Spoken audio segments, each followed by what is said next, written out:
Passons maintenant aux fonctionnalités sur les compteurs surface. Alors je vais d'abord créer une surface. Donc j'ai sélectionné ici un polygone. Je fais chercher surface. Je lance. Et j'ai ici tous mes murs porteurs qui ont été trouvés en tant que surface. Maintenant, les fonctionnalités. On va, pour l'exemple, créer manuellement une surface.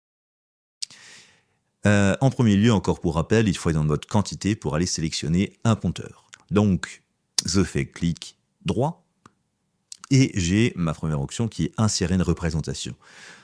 Encore une fois, il y aura une vidéo spécifique sur les reps et plutôt dans les plans d'exécution. Pour faire très simple, quand on clique sur insérer rep, on a le dessin du polygone qui avait été cherché, qui est inséré là où on a rajouté une hachure. Typiquement, je viens d'insérer cet élément-là dans le plan. Ensuite, on va avoir dans les raccourcis les add surface. C'est le nom de raccourci que l'on trouve en haut à droite, ici, comme pour les compteurs unitaires, comme pour les maquinières. Si je clique une nouvelle fois dessus, j'ai encore une nouvelle fonctionnalité qui est de de faire un trou, pour exemple. C'est-à-dire que je dessine un nouveau polygone, j'ai fait un trou dans ma surface. Voilà. On continue.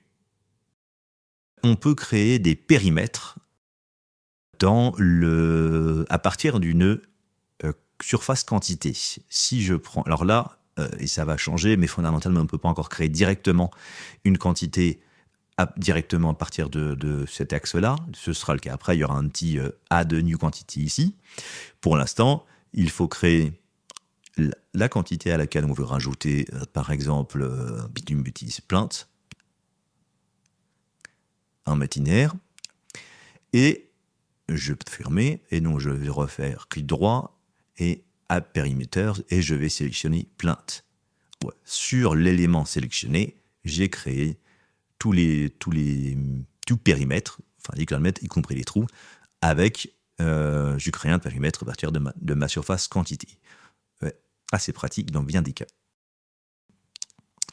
Voilà, donc je continue. Zone from surface, ça c'est, on l'a vu dans l'onglet zone. On pouvait, à partir d'un polygone dans le plan, rechercher automatiquement des zones à partir des polygones. On peut de la même manière, si on a créé une quantité, ni plus ni moins que, pour faire simple, ces surfaces quantités ne sont ni plus ni moins que des polygones. On peut sélectionner un ou toutes les polygones, en l'occurrence. Donc là, je peux sélectionner celui-là et aller faire zone from surface. Donc là, il va me proposer une zone, peut-être pas la mettre en rouge ici. Et on va appeler essai. Je crée une zone qui est ici, voilà, on l'a mis en bleu. La surface quantité que j'avais sélectionnée s'est transformée en zone. Si maintenant je veux sélectionner tous les compteurs, je vais faire Add All Items, je vais faire clic droit, Zone from Surface, et donc là, petit point d'attention, on se rappelle bien que le One Zone by Polygon, on va remettre ça en bleu, fait que chaque polygone de ma quantité va devenir une zone spécifique si je laisse en On.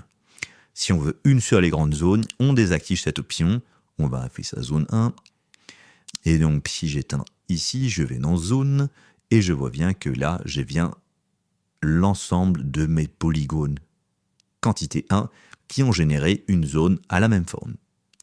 Voilà pour le zone from surface. On retrouve le dupliqué est tourné. Là, je duplique sans problème. C'est un copier-coller, tout ce qu'il y a de plus classique. Le duplicate and rotate, c'est la même chose avec une rotation qu'on peut faire sur l'élément sélectionné. Et on va voir ça après. On peut encore une fois sélectionner Add All Items, comme pour les quantités, mettre linéaire et ainsi de suite. Et on peut encore une fois montrer les propriétés et supprimer la sélection. Une fois que c'est sélectionné, on peut faire Sup ou clic droit, Glide All. Petit point également sur les surfaces, c'est qu'on peut les modifier quand on est dans l'onglet quantité. On peut cliquer sur le highlighter, cliquer gauche et le déplacer. On peut faire ça, on peut ajuster si besoin les éléments, on peut rajouter, quand on va faire clic droit ici, il faut vraiment être sur l'élément. On fait clic droit au bord sur le trait bleu là, Add Vertex, ça va rajouter un bouton, et on peut modifier de cette manière-là les différents éléments. Voilà. On peut également le supprimer quand on fait un petit clic directement sur le bouton. Donc d'abord on sélectionne, clic gauche, et ensuite on peut faire clic droit ici. Si on fait clic droit directement, ça ne fait rien. Il faut d'abord clic gauche, les angles, on va dire des points, apparaissent, et on va faire clic droit dessus, et on peut le supprimer. Et ou, si on va sur le edge, c'est-à-dire le bord, clic droit, ajouter. C'est les petits points d'utilisation, de modification des zones. Si on veut les faire à la main, on peut parfaitement le faire de cette manière. Ensuite, sur les boutons de droite, on va avoir donc le Cut All, c'est un petit raccourci qu'on a ici, qu'on peut directement avoir là au lieu du clic droit. C'est le même fonctionnement. Et on a également tous les mêmes boutons que pour les maquinaires et les compteurs unitaires, renommés, ajouter tous les éléments à la sélection, les propriétés, ça on verra, le Search on Rep, montrer les propriétés, le Touticone Display pour le dessin directement dans l'arbre des quantités, supprimer, verrouiller toute la quantité, je ne peux plus sélectionner les éléments de la quantité, et sélectionner toutes les entités liées. En l'occurrence, c'est exactement le principe. Là, je vais sélectionner tous les éléments gris. Je peux les supprimer, par exemple. Je peux changer la couleur, je peux les bouger. C'est exactement le même fonctionnement que pour les maquinaires et que pour les compteurs. Petite subtilité que l'on a en plus sur les surfaces, c'est que si je crée une autre surface, on va dire celle-là, j'ai deux surfaces qui se superposent. Quand je vais sélectionner cette surface-là, le logiciel va détecter qu'elle est en superposition avec la quantité rouge. Donc je vais faire clic droit, et là, le Cut All, il y a une option supplémentaire qui apparaît, qui est le Cut All into another surface. C'est-à-dire que je vais faire un trou dans une autre surface.